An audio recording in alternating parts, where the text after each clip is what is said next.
नमस्कार। आप सबका स्वागत है इस ऑनलाइन क्लास में। ये जो संधि का भाग चल रहा था, पिछली कक्षा में आपको बताया गया था संधि के बारे में। तो संधि के तीनों ही भेद बताए गए थे, स्वर, व्यंजन और विसर्ग। आज स्वर संधि हम शुरू करते हैं। एक एक चीज को विधिवत देखते रहिएगा और समझते जाइएगा, क्योंकि संधि हिंदी का बहुत ही महत्वपूर्ण भाग है। बताया था आपको, अगर हमें संधि पता चल जाती है तो बहुत सी चीज़ें अपने आप पता चल जाएंगी। जैसे पर्यायवाची पता चल जाएगा, उसकी वर्तनी की शुद्धता क्या है पता चल जाएगा, विलोम पता चल जाएगा, और शब्दों का अर्थ क्या होता है ये भी पता चल जाएगी। तो शुरू करते हैं स्वर संधि।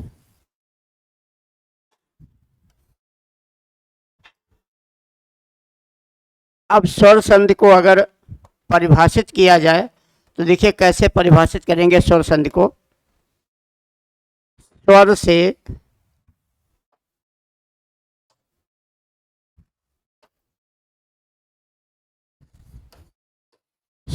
से स्वर का मेल होने पर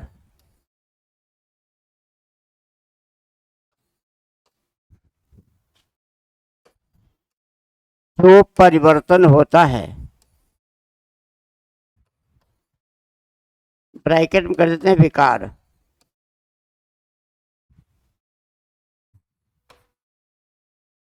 उसे स्वर संधि कहते हैं।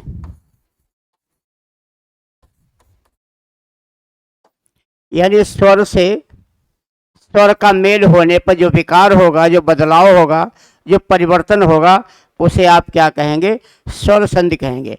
लेकिन एक बात आप विधिवत समझ लें, यानी अगर ये चीज आपको समझ में आती है तो देखिएगा क्या इसमें खासियत है।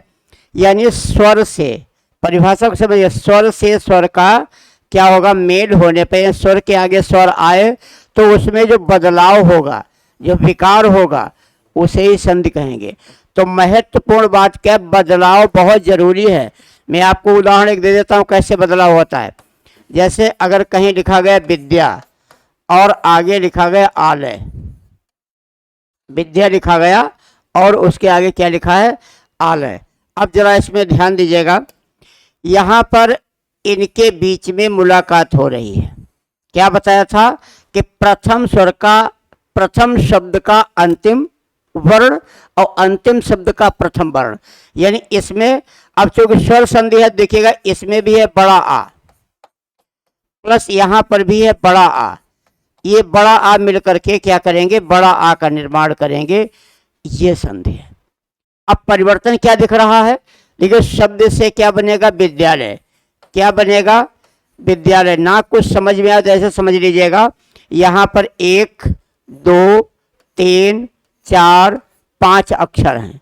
आप सिंपल से अपनी भाषा में समझ लो, यहाँ पर 5 अक्षर हैं, यहाँ पर कितने हैं? 1 2 3 और 4, यानी 5 मिले और 4 बने।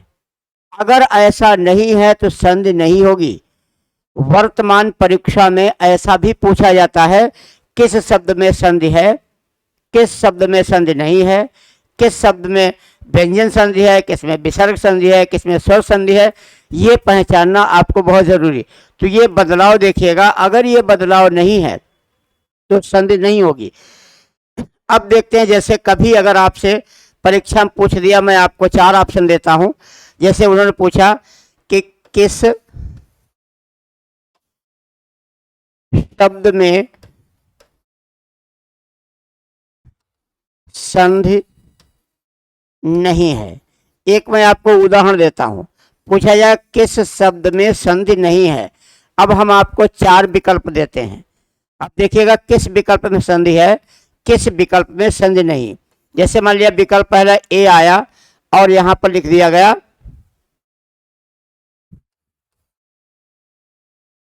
राम दरबार। दूसरे में है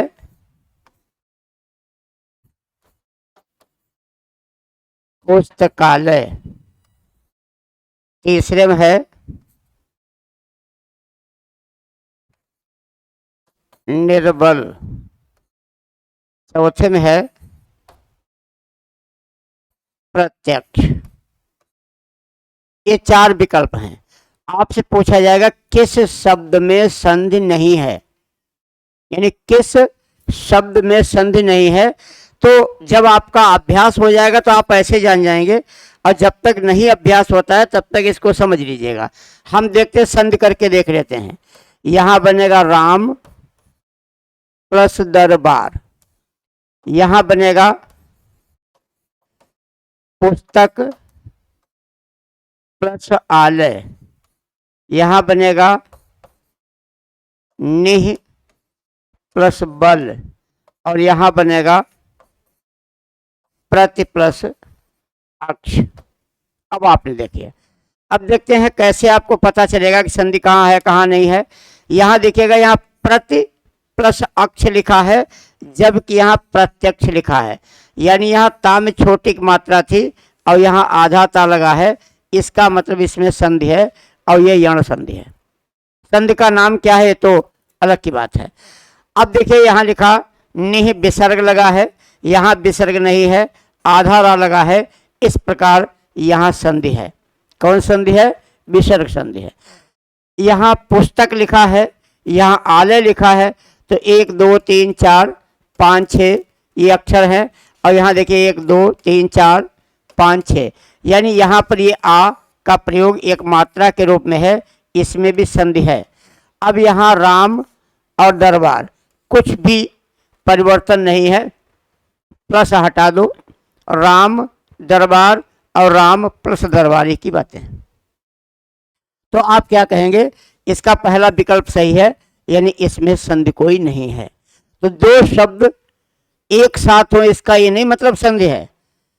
अगर उनके एक साथ होने से बदलाव है तो संधि है, एक साथ होने से बदलाव नहीं है तो संधि नहीं है। यानी आप दो लोग, दो मित्र कहीं एक साथ जाते हैं और दोनों के साथ जो खर्चा होता है, जो किराया भाड़ा लगता है, उसमें आपसे कुछ बदलाव है, कुछ तालमेल है, कुछ कंप्रोमाइज है, कुछ सुलह है, कुछ समझौते हैं, तब तो वो संधि है।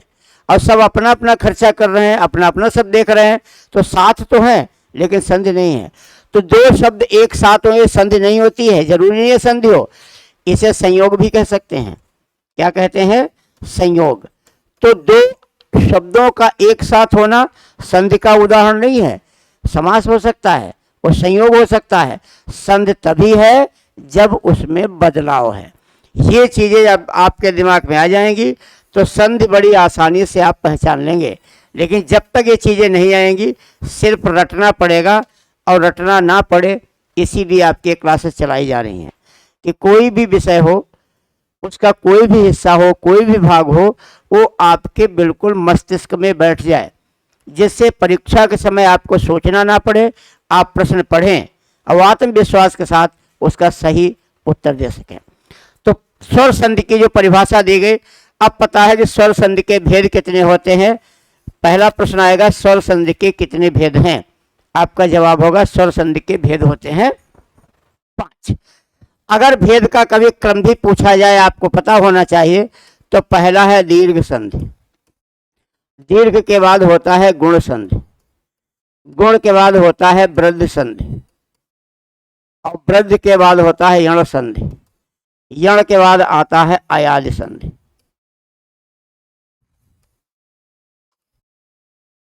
ये 5 संधियां हैं, क्रम इनका यही है। इस क्रम को और समझ लो। क्या आपसे क्रम कहना चाहता है? दीर्घ, दीर्घ माने होता है बड़ा, यानी दो स्वर मिलकर के किसी बड़े स्वर का निर्माण करेंगे। वृद्ध माने भी बड़ा होता है, दो स्वर मिलकर किसी बड़े स्वर का निर्माण करेंगे। गुण और यण से दो स्वर मिलेंगे आपस में तो छोटे स्वर का निर्माण करेंगे। और बहुत ही आसानी से ध्यान रखिएगा कि अयाज संधि हिंदी में नहीं होती, ये संस्कृत में होती है, लेकिन फिर भी हिंदी में पढ़ी जाएगी। तो हिंदी में अयाज संधि क्या है? केवल व्यवहारत है, यानी ये सिर्फ व्यवहार में है। ये सिर्फ क्या है?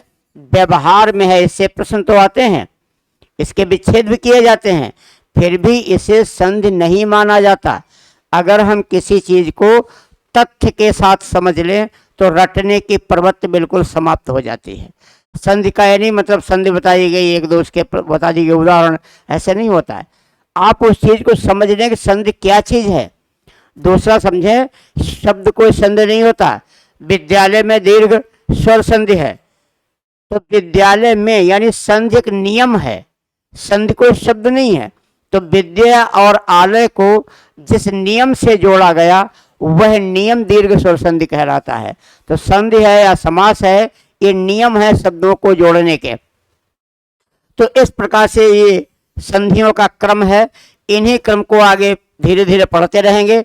अगर कोई आपसे तर्क कर दे कि अयाद संधि संधि क्यों नहीं है, तो आप कहिएगा कि संधि से शब्द बने जो होते हैं वो या तो यौगिक होते हैं और या योग रूढ़ होते हैं।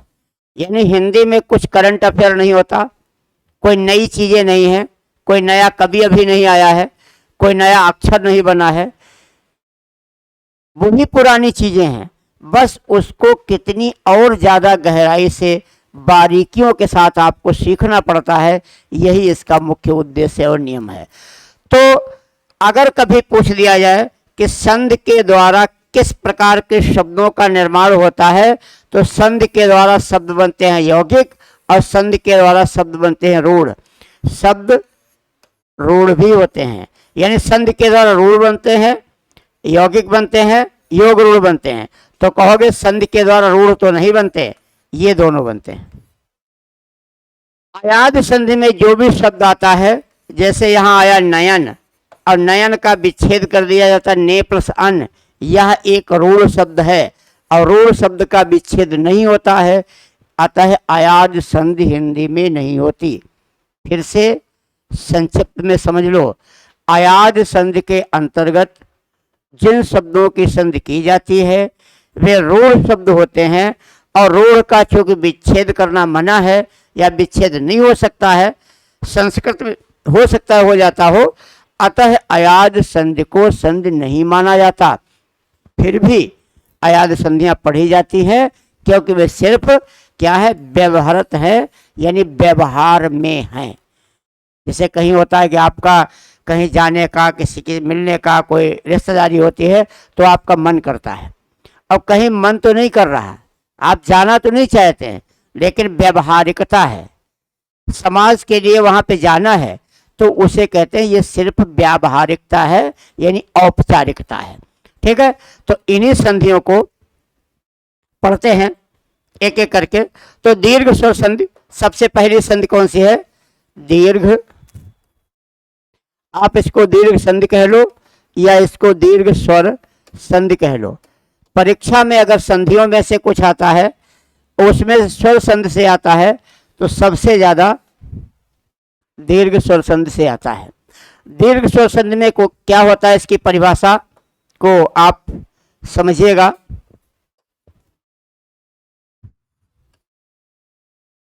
ह्रस्व या दीर्घ, ह्रस्व या दीर्घ भी किसी प्रकार से भ्रम ना रहे। ह्रस्व या दीर्घ का मतलब चाहे छोटा हो और चाहे बड़ा हो, यानी चाहे अक्षर छोटा आए और चाहे अक्षर बड़ा आए, इससे कोई फर्क नहीं पड़ता। अक्षर चाहे छोटा हो चाहे अक्षर बड़ा हो, अक्षर के आगे अक्षर हो, इसलिए पहले लिख दिया जाता है ह्रस्व या दीर्घ, यानी छोटा या बड़ा। ह्रस्व या दीर्घ यानी छोटा आ बड़ा, आ ई उ के आगे ह्रस्व या दीर्घ आ ई उ आए तो क्रमशः बड़ा आ, बड़ी ई, बड़ा उ हो जाता है। फिर से समझ लीजिएगा, ह्रस्व या दीर्घ आ ई उ के आगे ह्रस्व या दीर्घ आ ई उ आए तो क्रमशः बड़ा आ, बड़ी ई, बड़ा उ हो जाता है। अब इसको अपने हिसाब से समझिएगा, यानी आ के आगे आ आए तो क्या बनेगा, बड़ा आ बनेगा।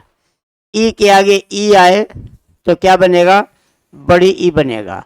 उ के आगे उ आए तो क्या बनाएंगे, बड़ा उ बनाएंगे। इससे एक बात सिद्ध होती है, परीक्षा में आया था अतः सजातीय स्वर दीर्घ हो जाते हैं। अतः सजातीय स्वर दीर्घ हो जाते हैं। परीक्षा में पूछा गया था कि किस संधि में सजातीय स्वरों का मेल होता है। किस संधि में सजातीय स्वरों का मेल होता है? तो आपका क्या जवाब होगा कि दीर्घ स्वर संधि में सजातीय स्वरों का मेल होता है। इस बात को नोट कर लीजिएगा। प्रश्न क्या आएगा, इनमें से किस संधि में सजातीय स्वरों का मेल होता है? तो आपका जवाब होगा दीर्घ स्वर संधि में सजातीय स्वरों का मेल होता है। इसको अपना स्क्रीनशॉट ले सकते हैं, अपने नोट्स पे नोट कर सकते हैं। और ये चीज़ें आपको समझना भी बहुत ज़रूरी है, क्योंकि यहाँ आ के आगे आ ही आ सकता है। अब प्रश्न क्या है वो भी समझ लीजिएगा। चाहे छोटा आ हो, छोटा आ के आगे छोटा आ आए तो भी आप क्या बनाओगे, बड़ा आ। चाहे बड़ा आ के आगे बड़ा आ आए तो भी आप क्या बनाएंगे, बड़ा आ। चाहे छोटा आ के बाद बड़ा आ आए तो क्या बनाएंगे, बड़ा आ। और चाहे बड़ा आ के बाद छोटा आ आए तो भी आप क्या बनाएंगे, बड़ा आ। इससे क्या आपको पता चला कि स्वर चाहे ह्रस्व हो और चाहे दीर्घ हो, स्वर के आगे स्वर कौन सा है ये निर्भर करता है संधि के नाम पर। यानी किस स्वर के आने से संधि का कौन सा नाम होगा, या कौन सी संधि में कौन से स्वरों का मेल होता है। तो दीर्घ स्वर संधि में आपको क्या ध्यान रखना है कि आ ई उ के आगे आ ई उ आते हैं, वे आपस में छोटे हैं या बड़े हो तो हम लोग क्या करते हैं, बड़ा आ बड़ी ई बड़ा ऊ बना लेते हैं।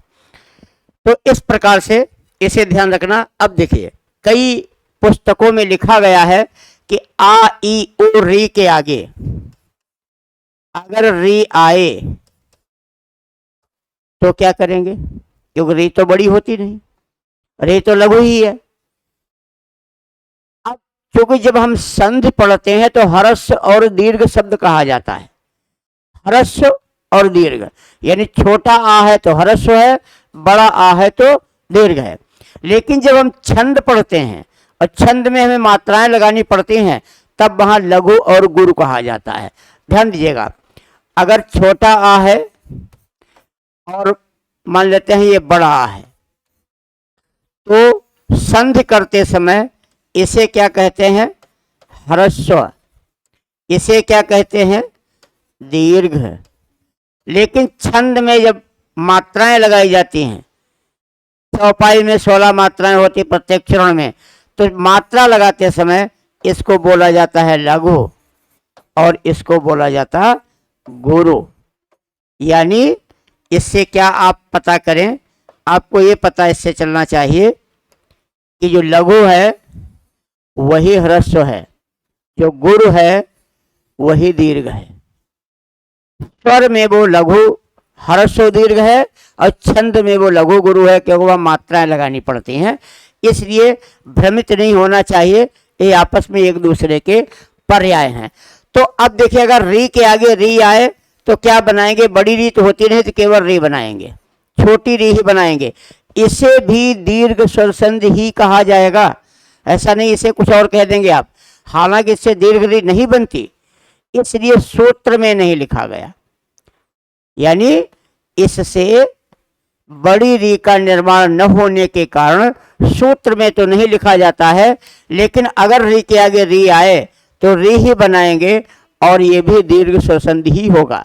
जैसे अगर कहीं शब्द आ जाता है मातृ और आगे शब्द आ जाएगा ऋण,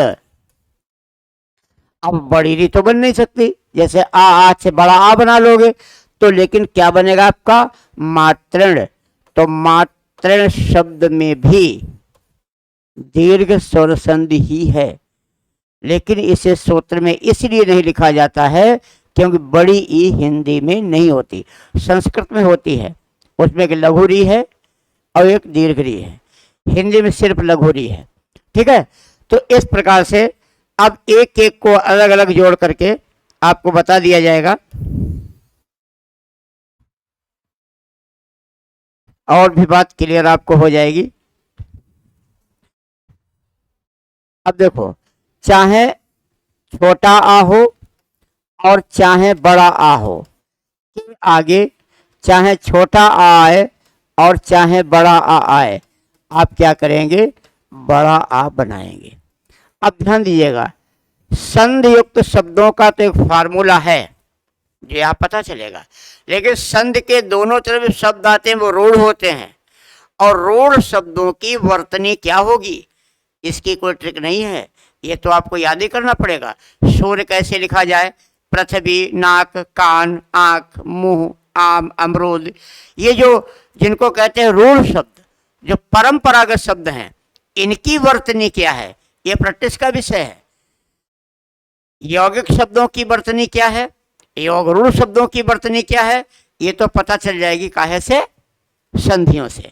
अब देखिए, कई शब्द इसमें ऐसे आएंगे, आप कहोगे मैंने बाजार में तो या अन्य किताबों में तो ऐसे लिखा देखा है, लेकिन हिंदी की किताब में आपने ऐसा लिखा नहीं देखा होगा। अब देखो कौन कौन से इसमें शब्द आएंगे, उन पर ज्यादा ध्यान दीजिएगा। आएगा पहला शब्द जो आप अक्सर गलत करते हैं, शब्द लिखा मिष्ट प्लस अन्न, मिष्ट प्लस अन्न, शब्द क्या बनेगा, शब्द बनेगा, यहाँ छोटा था और यहाँ छोटा था, बड़ा बनना है, शब्द बनेगा मिष्टान्न, मिष्टान्न। अब कहेंगे हम तो बाजार में मिष्ठान लिखा देखा, वो गलत है। ये कई बार 2016 में भी आया और 2018 में भी आया, ये पूछा गया था इसमें से किस शब्द की वर्तनी शुद्ध है। मिष्ठान को ही 4 प्रकार से लिखा गया था, तो अक्सर हम लोग परीक्षा वो कहीं पढ़ा या दुकान पे क्या लिखा देते हैं, वहाँ मिष्ठान लिखा होता है, मिष्ठान भंडार।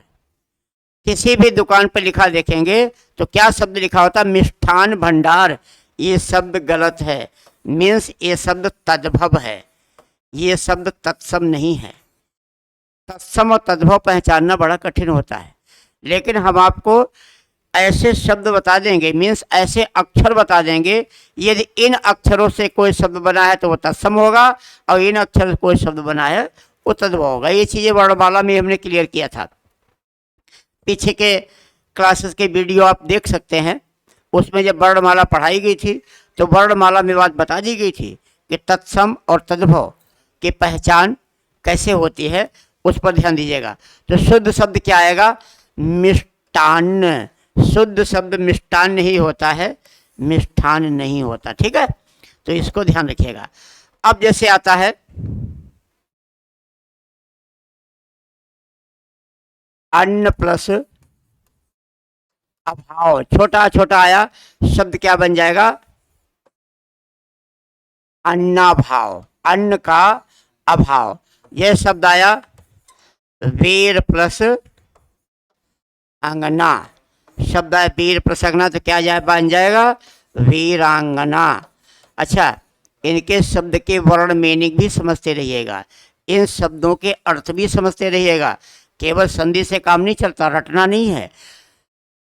अंगना माने स्त्री होता है, अंगना किसका पर्यायवाची है, स्त्री का पर्यायवाची। वीरांगना यानी वीर स्त्री, अंगना स्त्री का पर्यायवाची होता है, ये भी आपको ध्यान रखना है शब्द। अब जैसे आता है द्रोण प्लस आचार्य, शब्द बनेगा द्रोणाचार्य। अब आता है कोण प्लस अर्क, क्या होगा, कोण प्लस अर्क, शब्द बनेगा कोणार्क। अर्क क्या होता है, अर्क किसका पर्यायवाची, अगर आपसे पूछा जाए अर्क किसका पर्यायवाची, अर्क सूर्य का पर्यायवाची है। कोणार्क में किसका मंदिर है, सूर्य का मंदिर है। जो मंदिर सूर्य के कोण पे बना हो उसे कोणार्क कहते हैं। ये 2 शब्द होते हैं, इनका अपना अपना कोई मीनिंग होता है, ऐसे नहीं लिखे होते हैं, इनके अपने कोई अर्थ हैं।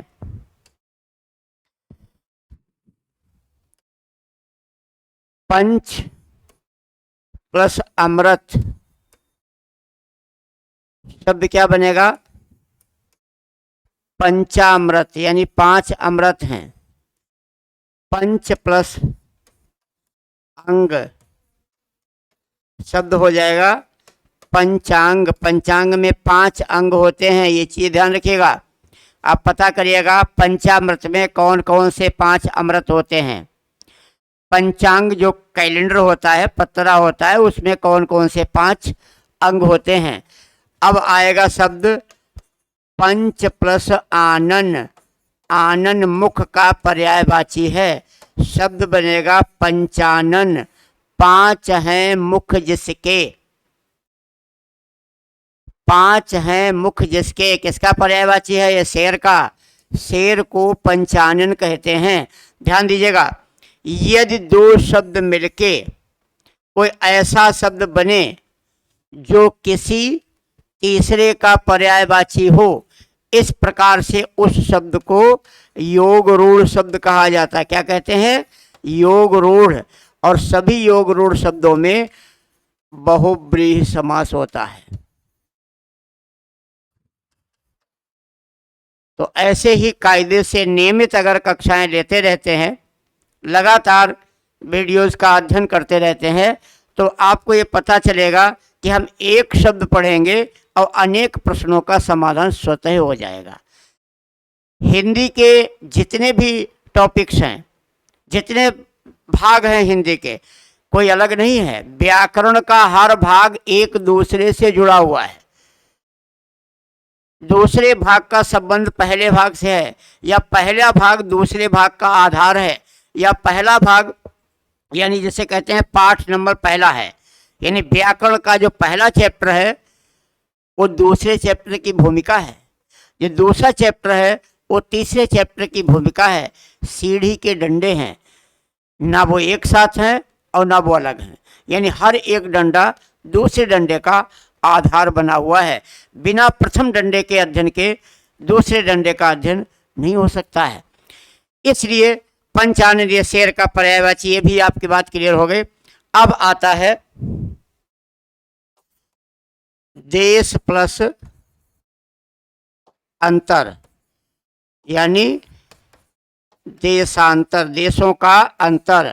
क्या ध्यान रखना है? प्रत्येक संधि में कोई न कोई समास अवश्य होता है। हर संधि में समास जरूर है। हर समास में संधि हो ये अनिवार्य नहीं है, लेकिन हर संधि में समास जरूर होगा, ये आपको ध्यान रखना है। देश प्लस अंतर, देशांतर हो जाएगा। अक्ष प्लस अंश, क्या बन जाएगा? अक्षांश। ज्योग्राफी में जब पढ़ते हो तो ग्लोब में जो रेखाएं खींची गई होती हैं उत्तर से दक्षिण की ओर, पश्चिम से पूर्व की ओर, उन्हें अक्षांश और देशांतर रेखाएं कहा जाता है। ये भूगोल में आपको ज़्यादा बताया जाएगा, उसमें आपको ज़्यादा समझ में आएगा। अब आपका आता है अंड प्लस आकार, क्या बनेगा? अंडाकार। जहां गलती आप कर सकते हैं या जहां गलतियों की संभावना है, उन सभी बिंदुओं पर आपको मैं अवगत कराता रहूंगा। अभ्यास करना न करना ये आप पे निर्भर करता है। जितना बढ़िया अभ्यास करेंगे उतना ज़्यादा आपके लिए सरलता हो जाएगी। और मैं तो आपको ये बताऊंगा कि इस एग्ज़ाम कोच के मंच पर जितना बेहतर आपको मिल जाएगा, शायद ही कहीं इतना बेहतर मिले। यानी वो भी निःशुल्क, कोई धन नहीं लिया जा रहा आपसे। और इस मंच पर आपको जो भी चीज़ें, एक तो क्रमवार संपूर्ण A to Z जिसको कह सकते हो, सारी चीज़ें आपको एक जगह उपलब्ध हैं। और सभी विषय, वो चाहे लेखपाल का हो, यूपी पुलिस का हो, यूपीएसआई का हो, टेट का है, सुपर टेट का है, सभी जगह काम आना है। बस आपको एक ही काम करना है कि आपको अगर पसंद आए तो अपने मित्रों को अवश्य बताएं, चैनल को सब्सक्राइब करें, लाइक करें और लोगों को इससे अवगत कराएं। तो क्या गलती करोगे, ध्यान दीजिएगा। एक विकल्प हुआ अंडा प्लस आकार। अंडा प्लस आकार नहीं होता, अंड। अंडा एक अलग चीज है, अंड एक आकृति है। अंड प्लस आकार, आपको ऑप्शन देंगे, एक ऑप्शन देंगे अंडा प्लस आकार, आप कहोगे वही होता। तो अंडा प्लस आकार नहीं, अंड प्लस आकार होता है। जैसे आएगा ब्रह्म प्लस अंड, तो शब्द क्या होगा? ब्रह्म।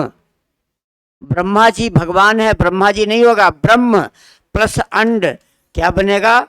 ब्रह्मांड। जहां गलती होने की संभावना वही आपको बता दिया जाएगा, इसलिए विशेष ध्यान रखेंगे। अब जैसे शब्द आता है उरग। उरग सर्प का पर्यायवाची है। उर माने सीना होता है, जो सीने के बल चले उसे उरग कहते हैं। और उरग के आगे शब्द हमने लगा दिया आर्य। आर्य माने होता शत्रु। शत्रु को, दुश्मन को आर्य कहते हैं। शत्रु सेना को आर्य सेना भी कहा जाता है। छोटा छोटा मिलके बड़ा बनेंगे, शब्द क्या बनेगा? उरगार्य। क्या बनेगा शब्द? उरगार्य। अब ध्यान दीजिएगा, उरग माने सर्प, आर्य माने शत्रु। क्या मतलब हुआ? सर्प का शत्रु। अब सर्प का शत्रु कौन है? सर्प का शत्रु है गरुड़। इस प्रकार उरग गरुड़ का पर्याय। किसका पर्यायवाची? गरुड़ का। यदि उरग गरुड़ का पर्यायवाची है तो इसमें दीर्घ स्वर संधि है और बहुब्रीहि समास है। ऐसे होता पन्नग। पन्नग माने भी सर्प होता है, आर्य माने शत्रु। शब्द क्या बनेगा? पन्नगारी। शब्द बनेगा पन्नगारी, भी गरुड़ का पर्यायवाची है। अब ये शब्द आ जाए काम। काम मतलब कामदेव, आर्य मतलब शत्रु। शब्द बनेगा कामार्य। कामार्य कामदेव के शत्रु। तो कामदेव को शंकर जी ने भस्म किया था, इसलिए कामार्य शंकर जी का पर्यायवाची है। इसे बहुब्रीहि समास हो जाएगा। अब जैसे आता कंस प्लस आर्य। कंस राजा थे, जो कंस का शत्रु कौन था? भगवान कृष्ण ने कंस को मारा था। शब्द क्या बनेगा? कंसार्य। तो इसमें क्या हो गया? ये भी बहुब्रीहि समास है, योगरूढ़ शब्द है।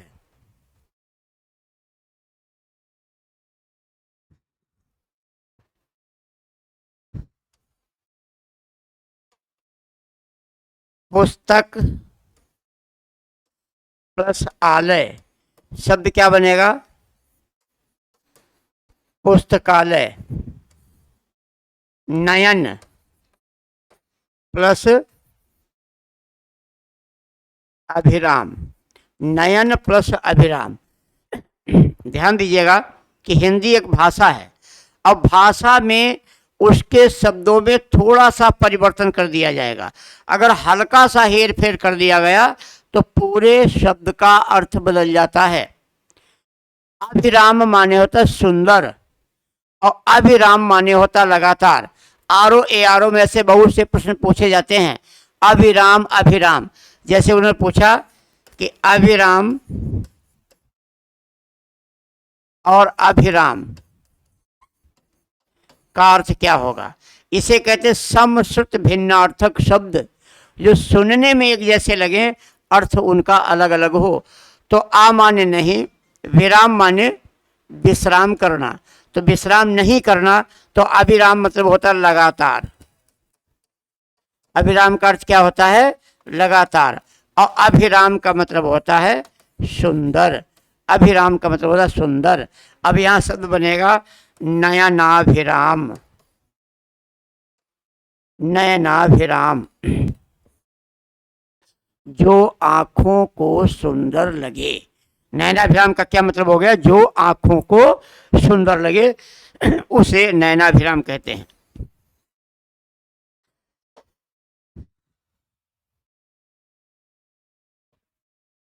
अब आता है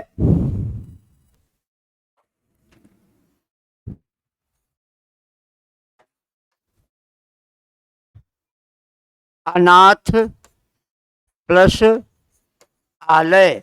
शब्द बन जाएगा अनाथालय। अब आता है जैसे, ये भी परीक्षा में बहुत ज्यादा पूछा जाता है, वार्ता प्लस आलाप। क्या बनेगा? वार्तालाप। कई बार परीक्षा में आया, ध्यान दीजिएगा। वार्ता है, यहाँ भी बड़ा आ, यहाँ भी बड़ा, ये भी बड़ा, ये भी बड़ा। वार्ता प्लस आलाप, परीक्षा में देंगे वार्त प्लस आलाप, वार्ता प्लस आलाप या वार्त प्लस आलाप। ध्यान रखिएगा, वार्ता प्लस आलाप, इन मूल शब्दों के अर्थों पर विशेष ध्यान रखेंगे। ठीक है बेटा, तो आज की क्लास को हम यही रोकते हैं। इसके आगे की चीज़ें अगली कक्षा में बताई जाएंगी। तब तक के लिए नमस्कार, जय हिंद।